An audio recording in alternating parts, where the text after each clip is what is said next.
Assalamualaikum warahmatullahi wabarakatuh. Damai sejahtera bagi kita sekalian.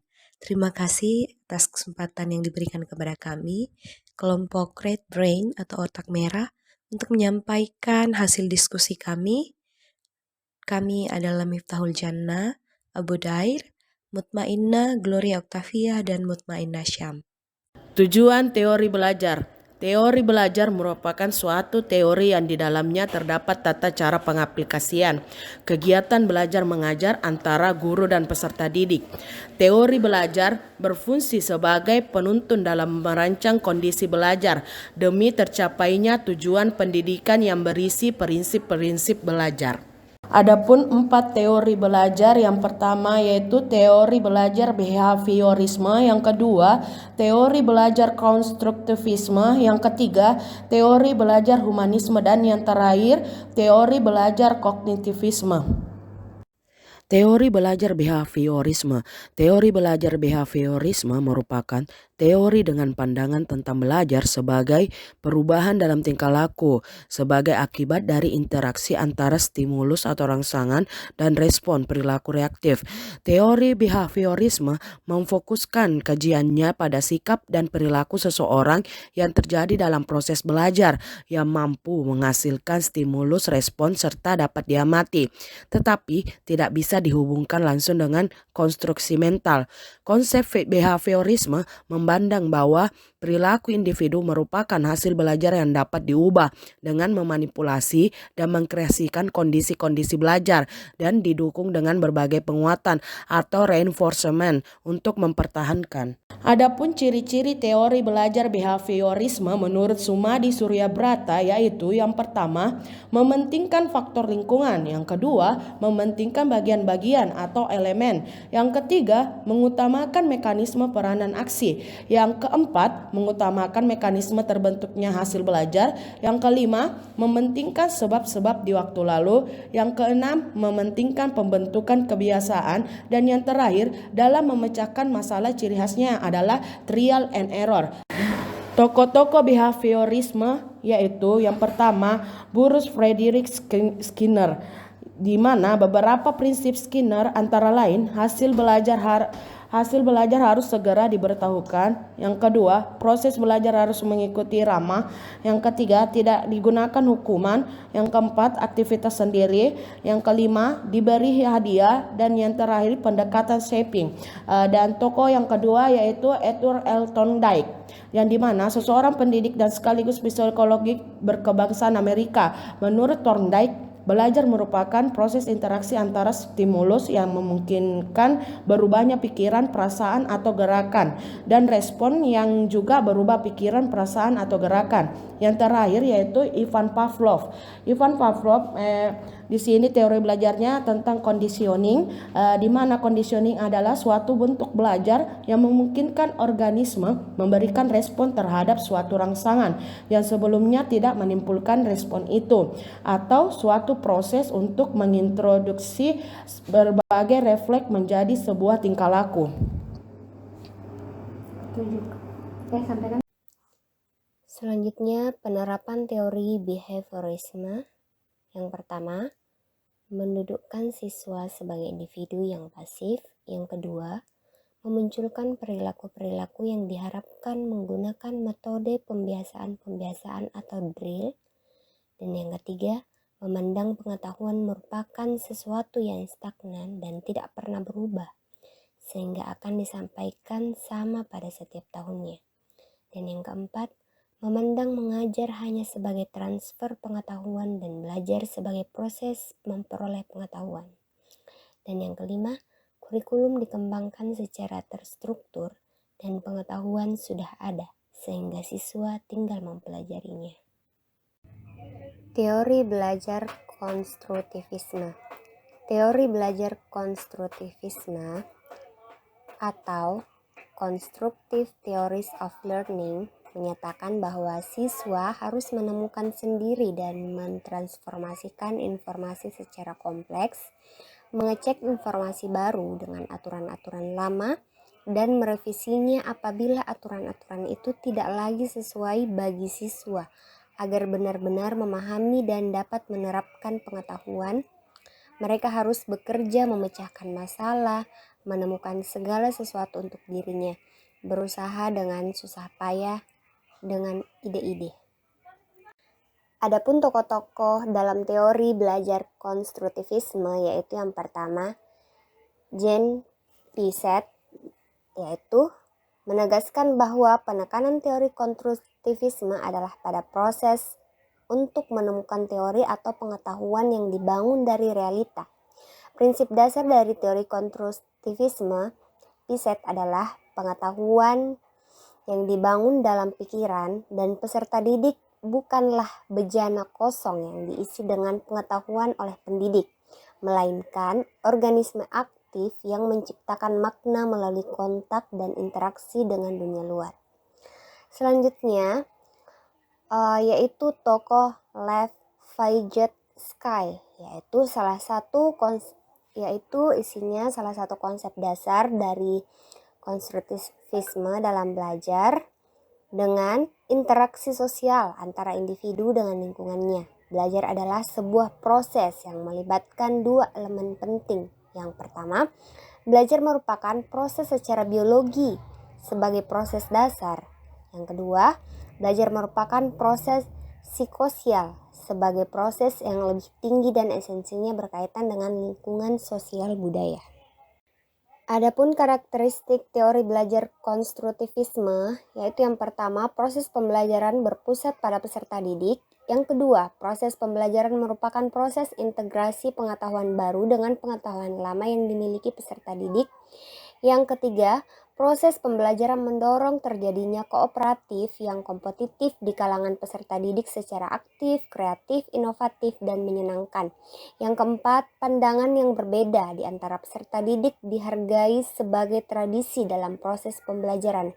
Yang kelima, proses pembelajaran dilakukan secara kontekstual, yaitu peserta didik dihadapkan ke dalam pengalaman nyata. Kemudian yang keenam, dalam proses pembelajaran, peserta didik didorong untuk menemukan berbagai kemungkinan dan mensistensikan secara terintegritas. Dan yang terakhir, proses pembelajaran berbasis masalah dalam rangka mendorong peserta didik dalam proses pencarian yang alami. Adapun model-model pembelajaran apa saja yang terbentuk berdasarkan prinsip konstruktivisme, yaitu ada 5. Yang pertama, model contextual learning atau CTL, yaitu model pembelajaran yang akan bermakna apabila peserta didik dapat mengalaminya sendiri berdasarkan pengetahuan yang telah dipelajari atau pengalaman. Kemudian yang kedua, problem based learning atau PBL, yaitu model pembelajaran yang melibatkan peserta didik ketika menyelesaikan suatu permasalahan berdasarkan tahapan ilmiah supaya peserta didik dapat mempelajari pengetahuan dan keterampilan yang memiliki hubungan dengan permasalahan tersebut. Kemudian model yang ketiga yaitu model cooperative learning atau pembelajaran kooperatif, yaitu kegiatan pembelajaran dalam kelompok kecil yang mengakomodasi peserta didik untuk belajar dan bekerja sama hingga mencapai pembelajaran yang optimal. Kemudian yang keempat, project based learning atau PJBL, yaitu model pembelajaran yang berorientasi kepada peserta didik dalam melakukan proses pembelajaran berdasarkan pengalaman sehingga dapat mempersiapkan peserta didik untuk memperlihatkan berbagai permasalahan di kehidupan nyata. Kemudian yang kelima yaitu inquiry learning, yaitu model pembelajaran yang berfokus pada keterlibatan peserta didik secara aktif dalam proses pembelajaran melalui penyelidikan sebagai upaya untuk melatih peserta didik supaya kreatif dan berpikir kritis menemukan sendiri ilmu pengetahuan. Teori belajar humanisme. Teori belajar humanistik adalah sebuah teori yang memanusiakan manusia, di mana seorang individu, dalam hal ini peserta didik, dapat menggali kemampuannya sendiri untuk diterapkan dalam lingkungannya. Ciri khas teori humanism adalah berusaha mengamati perilaku seseorang dari sudut pandang si pelaku, bukan si pengamat. Jadi ada beberapa tokoh-tokoh yang mengemukakan teori belajar humanisme. Yang pertama ada Arthur Combs. Arthur Combs menyatakan perasaan, persepsi, keyakinan, dan maksud itu merupakan perilaku-perilaku batiniah yang menyebabkan seseorang berbeda dengan yang lain. Agar dapat memahami orang lain, seharusnya harus melihat dunia orang lain tersebut, bagaimana ia berpikir dan merasa tentang dirinya. Kemudian tokoh selanjutnya ada Abraham Maslow. Abraham itu berasumsi bahwa dalam diri manusia terdapat dorongan positif untuk tumbuh dan kekuatan-kekuatan yang melawan atau menghalangi pertumbuhan. Maslow berpendapat bahwa manusia memiliki hierarki kebutuhan yang dimulai dari kebutuhan jasmania yang paling asasi sampai dengan kebutuhan tertinggi. Kemudian tokoh yang terakhir yaitu Carl R. Rogers yang berkeyakinan bahwa pandangan humanisme dan holism terhadap nilai-nilai kemanusiaan. Dalam teorinya kita diajak untuk memahami diri dan pada akhirnya menyadari untuk mengembangkan diri secara utuh dan lebih dapat menjadi dirinya sendiri. Kemudian penerapan teori humanistik itu dalam pembelajaran, guru lebih mengarahkan siswa untuk berpikir induktif, mementingkan pengalaman serta membutuhkan keterlibatan siswa secara aktif dalam proses belajar. Hal ini dapat diterapkan melalui kegiatan diskusi, membahas materi secara berkelompok, sehingga siswa dapat mengemukakan pendapatnya masing-masing di depan kelas. Guru memberi kesempatan kepada siswa untuk bertanya apabila kurang mengerti terhadap materi yang diajarkan. Selanjutnya, teori kognitivisme. Teori kognitivisme atau teori kognitif sosial adalah teori yang menonjolkan gagasan bahwa sebagian besar pembelajaran manusia terjadi dalam sebuah lingkungan sosial. Dengan mengamati orang lain, manusia memperoleh pengetahuan, aturan-aturan, keterampilan, strategi, keyakinan, dan sikap-sikap. Teori kognitif juga menekankan bahwa bagian-bagian dari situasi saling berhubungan dengan seluruh konteks situasi tersebut. Ada dua karakteristik dari teori ini.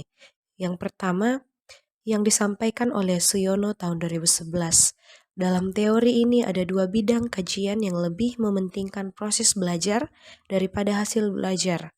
Yang pertama, belajar tidak sekedar melibatkan stimulus dan merespon, tetapi juga melibatkan proses berpikir yang sangat kompleks. Ilmu pengetahuan dibangun dalam diri seorang untuk melalui proses interaksi yang berkesinambungan dengan lingkungan. Kemudian ada dua tokoh lain. Yang pertama, John Piaget. Menurut Piaget, perkembangan kognitif merupakan suatu proses genetik, artinya proses yang didasarkan atas mekanisme biologis dari perkembangan sistem saraf. Kemudian ada dari Robert M. Gagne. Menurut Gagne, belajar dipandang sebagai proses pengolahan informasi dalam otak manusia. Berikut adalah beberapa penerapan teori kognitivisme. Yang pertama, siswa bukan sebagai orang dewasa yang muda dalam proses berpikirnya. Mereka mengalami perkembangan kognitif melalui tahapan-tahapan tertentu. Yang kedua, anak usia prasekolah dan awal sekolah dasar akan dapat belajar dengan baik, terutama jika mendengarkan benda-benda konkret. Yang ketiga, keterlibatan siswa secara aktif dalam belajar amat dipentingkan, karena hanya dengan mengaktifkan siswa, maka proses asimilasi dan akomodasi pengetahuan dan pengalaman dapat terjadi dengan baik. Yang keempat, penerapan teori belajar kognitivisme dalam pembelajaran untuk menarik minat dan meningkatkan Retensi perlu mengkaitkan pengalaman atau informasi baru dengan struktur kognitif yang telah memiliki si belajar. Yang kelima, pemahaman dan retensi akan meningkat jika materi pelajaran disusun dengan menggunakan pola atau logika tertentu dari sederhana ke kompleks.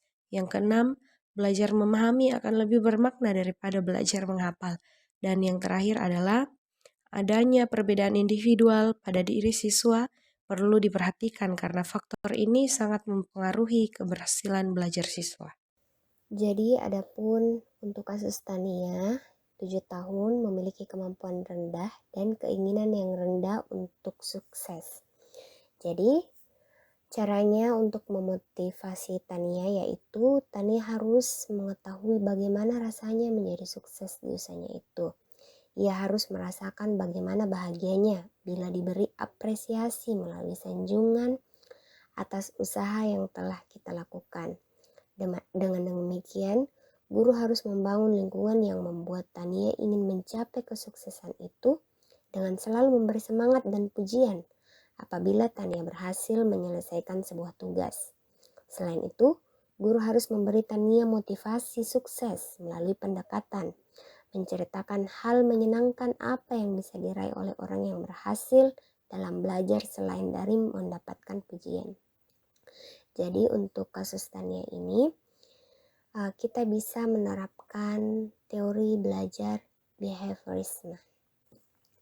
Kemudian untuk kasus yang kedua yaitu Samuel, 10 tahun, yang bekerja keras untuk menjaga harga dirinya pada tingkat tinggi, tetapi memiliki rasa takut akan gagal yang kuat.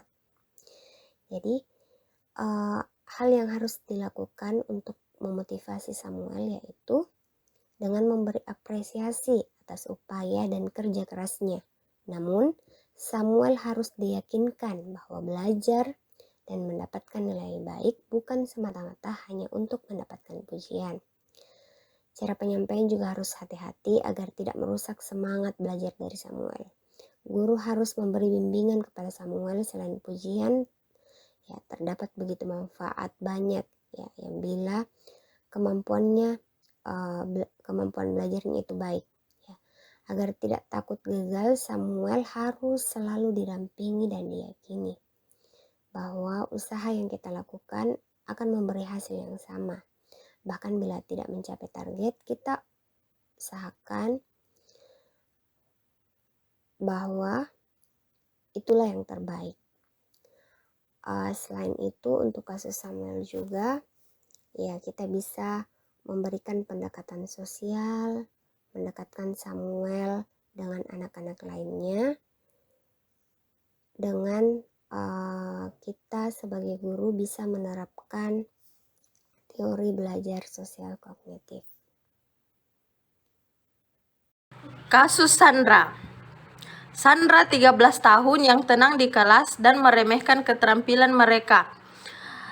Untuk memotivasi Sandra, sebenarnya usia 13 tahun itu telah memasuki usia belia yang harusnya punya banyak teman untuk berinteraksi. Sementara Sandra yang cenderung tenang di kelas dan meremehkan keterampilan orang lain pasti pernah diperlakukan yang sedemikian rupa oleh seseorang yang boleh jadi kerabat maupun orang terdekatnya.